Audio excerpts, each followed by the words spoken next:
worked in Chabad by Feller. Yeah. But she didn't have much to do. She wasn't into the system at all.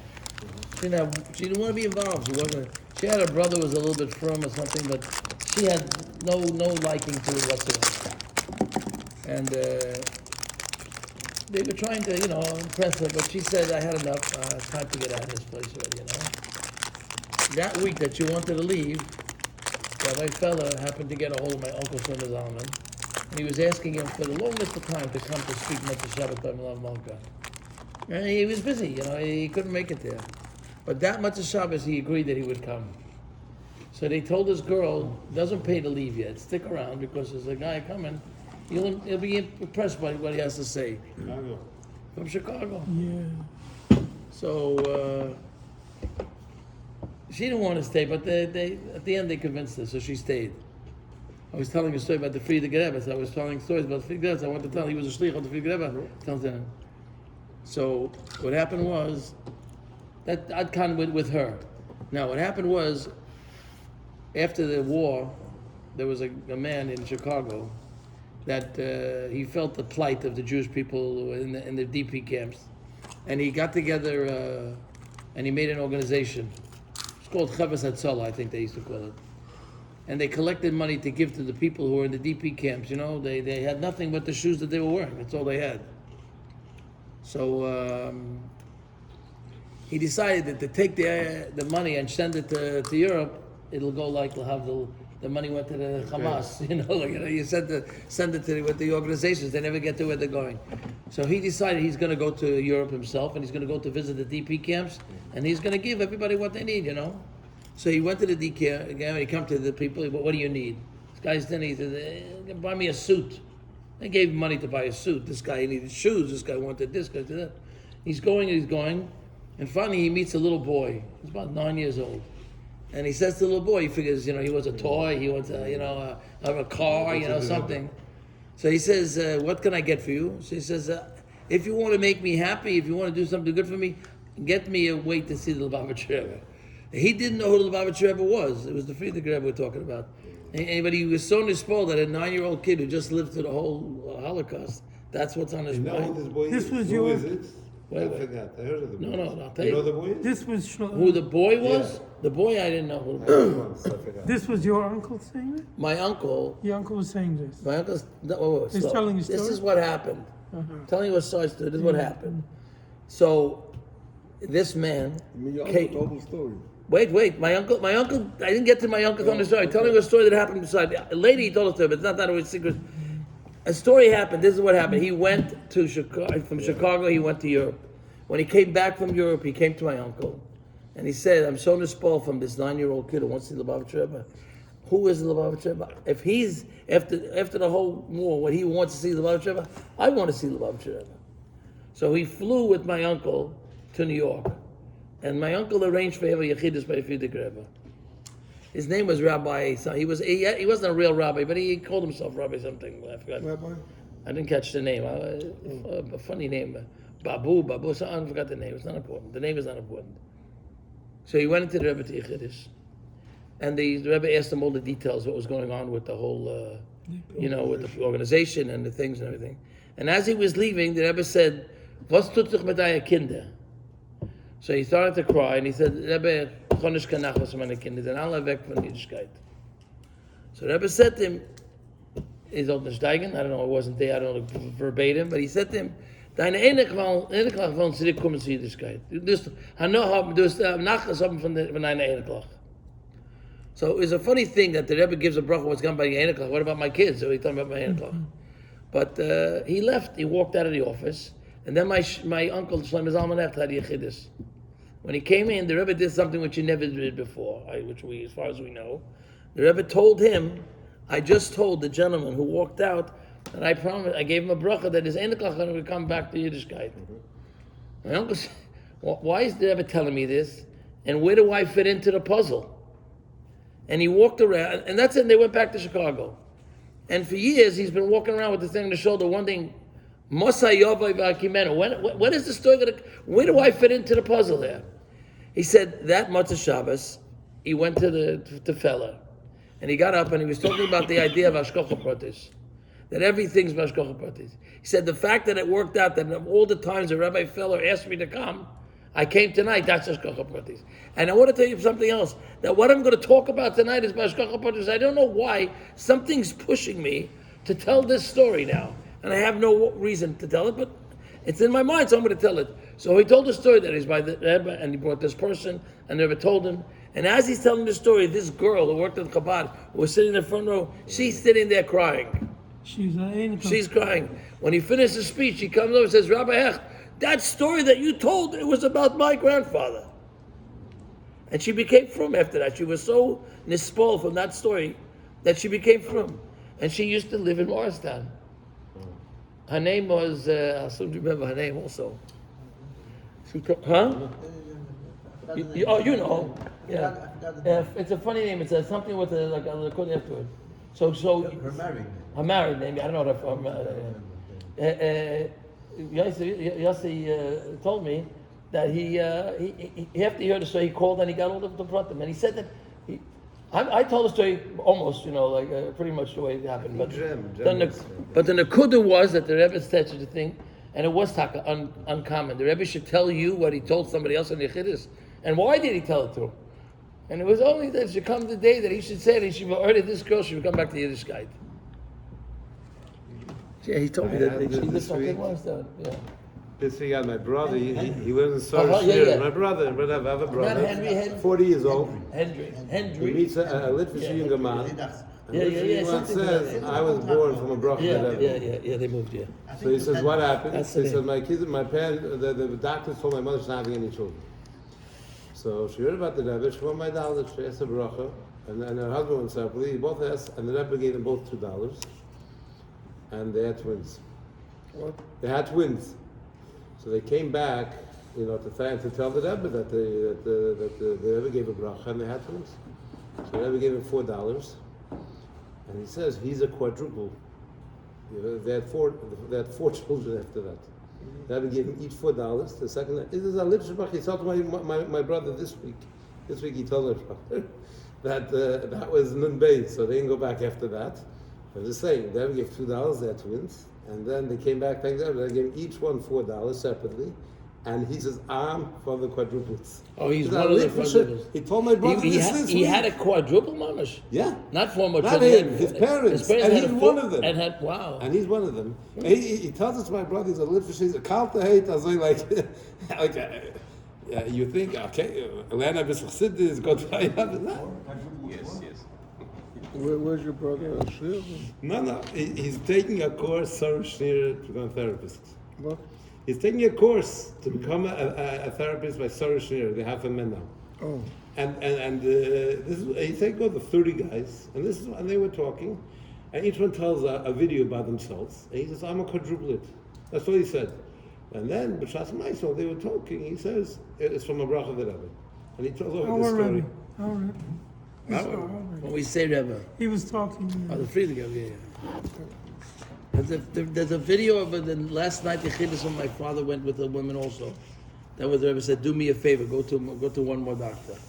She had gone the last night of Yechidus. She had come to my father. My father was involved with helping people adopt children.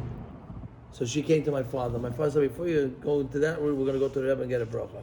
All the doctors already told her she's nothing to talk about. It's a video of a word gem. And so that night, it was the last night of Yechidus, Thursday night. The Rebbe passed away Shabbos. Thursday night, the last Yechidus, my father took them in. And she tells that the Rebbe asked Suzanne to give him by a doctor. So she said that we were by a doctor. The doctor said nothing happening, nothing, not going to happen. She said the Rebbe was paralyzed, but he laughed so hard that his whole body shook. He laughed and he said, "Die wird haben Kinder und gesunde Kinder." Yeah. So, okay. But the Friedrich Rebbe passed away 2 days later, and she didn't have any children. Time went by, she didn't have any children. Her father told her that now that the Friedrich Rebbe is not here, a new Rebbe took over, and she should go visit our Rebbe. So she went to our Rebbe, and she told the Rebbe, the Friedrich could give me a bracha for a child, but nothing's happening. So the Rebbe told her, if the my Shvera, the Sugazak, it's going to happen. Okay, and time went by and nothing happened. And so finally she went to the doctor, went to another doctor. She tells the whole story in the pratim over there. She went to one. Finally, the Rebbe told her, Go to my go to the Rebbitzon's doctor. What happened was that she had a growth, and with that growth was blocking things from happening, and they had to remove the growth. But if she removed the growth, she can't have any more children. So it was a catch-22, and the doctors wanted to make the surgery, and the Rebbe kept saying, not yet.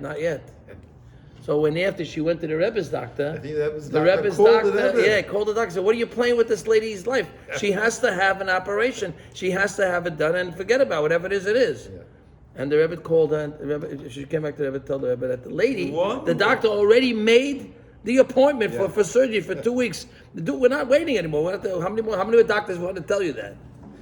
So the Rebbe said, "Do me one favor. Go to one more doctor, but not a regular. Go to a specialist." So she just had a cousin of hers who had a very difficult pregnancy. So she went to that doctor, and there was a whole full examination.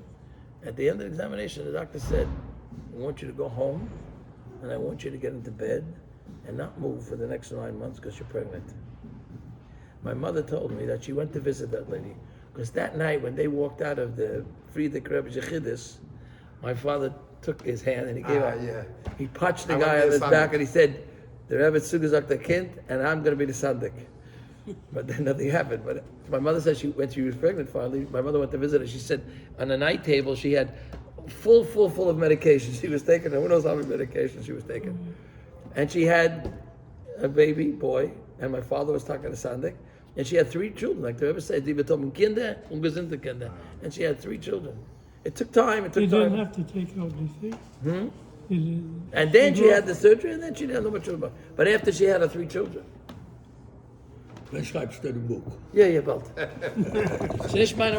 I used to eat, when I was a bocha, I used to eat in Weiss in Miami. Had 17 children. He has a beautiful story, you know. Yeah, You must feel it. Yeah. Federer shall never have any children. Yeah, you must be very And depressed. not only that, after all the kids, Yeah. she goes to a doctor. The doctor says, "Yeah, you must be so upset." You must be very. She said, "Why are you upset?" He said, "Because I know that religious women like to have big families, and here I see you could have never had any children." After 17. She said, "I walked out of your house, I was laughing so hard." My husband said, "What happened?" She said, "He's bemoaning the fact that he had no child." She had 17 children. Meshulam Weiss. His shver was green hood on the bakery in Woodburn. My Captain Moody used to buy the bread from him. So he was like, that's how he was with our family, because Meshulam connected that way. Then Meshulam himself became a baker. He's on the event, Yeah. They have him on the In Florida, he had a bakery. Yeah. And in California, And he was a Chazan Sheni in Beth Israel in 40th Street, and he used to do all the Kriya. And in that shul, the Haftarah was not done out of a chumash; it was done out of a parchment thing, so that no one could read it except for him. So that was one of the jobs that you would make the bracha, and he read it in the scroll, and then he had a hand show. yeah. But did any regular people ever be able to read from that? Not in my times. I don't remember. Maybe in the early I know years. we had the Nevi'im. Nevi'im, yeah. I had the It was exactly like the Torah. Rebbe had in his room for a long time. What, a Sefer Torah like that? Yeah, I know. In The parchment? first Weingarten. secretary was in. Yeah, he knew how to, but so we had the Nevi'im. I know. Which class, you know? No, it was all The Nevi'im. whole thing. All Nevi'im, so not. The Minyan Koil, they used to do it too. Yeah, There was a Ashkenaz. Ashkenaz does it. Yeah, Yeah. they had Rabbi Marcus and Rabbi Farkas. In Ashkenaz does it. In the same Torah. He does the same Torah. When they moved out to Karnat Yeshiva, and I worked out things with them with the Sefer Torahs. So I told them they could keep all the Nevi'im. So they took it? They have it. I don't know what they do with it. They sold them. It's like the Rambam says, when you wrote up everything together. So it doesn't have two Sefer Torah. The Chumash, I guess. It's in a single Nevi'im, and there's a Treyosa. Right. We had They have it in different ways. Some people have it in one whole krach, and some have it in different forms. They had it in that also in a different. They had it over here. So you had to have the Bokar read it because Amcha couldn't read There it. was a Bakari. He needs rub. He needs to know trouble. Yeah. He knew. I guess he could create. He prepared the parsha. He prepared that Torah as well. Then was Weingarten. Was related to that one, Garden? No. It was a Dushinsky Talmud. Either Boki B'Shas. Really? But they weren't allowed to call him Rabbi Weingarten because there was only Rabbi Bauman. He was Mr. Mr. Weingarten. Weingarten, Yeah. he was Rabbi Bauman. Like I told you before, like Rabbi Dre, look at the bus driver. I told you the story. Mashpia. Huh? No, Reutblatt. Mr. No, I told you the story. They once asked a kid from Holy Torah. Yeah. They asked him, who's your Rebbe? He Yeah. said, no, not Mechavi, down there, El Chaim. El Chaim. Chaim. Who's your bus driver? Rabbi I Drela. heard the Rebbe ask that. I heard the Rebbe once ask that question. Rabbi Drela and El Chaim. I used to live next to Drela, Sterling. No, I think Popart. Popart has his house. Yossi Keller got it from him. It's simple. They And say they there sold was a it. Lubavitcher boy, his To, father Sarin sent to Slobodka. And so he asked him, where's the Rav in Stadt? Sagt er, Sali the Rav. So, In the Lubavitcher Stadt. So, sagt er, als du rust von der Rav, Sali der Rav, du willst kommen lernen Teile da? Weil ich gesagt, there's a video that a man is passing by the Rebbe. He was from Eretz Yisrael, and the Rebbe says to him, "By Vemen stehst du ein?" So he says, "By Benjamin." So the Rebbe says, "By Vemen?" He says, "By Benjamin." He says, "Welche Benjamin?" So he points. You know? Klein. So the Rebbe says, "Azoi ruft man him, Benjamin." Like he was like shocked. What is he talking about? He's my worker. He's my assistant. So you're one of my men. I had to just call him Binyamin like that. It teaches you a lot. I've said it many times. In my house, we had a direct telephone from my house to Marcus. That means you didn't have to dial 9250, the regular whole phone number. It was a 3-digit number. It was an in-office number. So my father, from wherever he was, in the camp or here or there, he just picked the phone and 3 numbers, he dialed straight to Marcus. So my father would come home day after day, and he would say, "Get Benjamin on the phone, get the label on the phone, get this on the phone." And I was a 10-year-old kid. I would just pick up the phone. I would say, "Benjamin," and my father wants to talk to you. But one day I was home, and my father said to me, "Get Benjamin on the phone." My father would say, Rebbe Binyamin. Yeah, so I picked up the phone, and I dialed the numbers, and when he picked up the phone, I said, "Benjamin, my father wants to talk to you." I get my father the phone. My mother calls me over, takes me into the other room. She says, "To you, it's Rabbi Klein." But we were so common to use the name like that. But she told me after that I never called him that.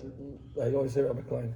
I remember going by one by Keshe Bracha, and Rebbe told my father, Rabbi Weinstein, a bisschen schneller. And the label told my father, Rabbi Weinstein, a little faster.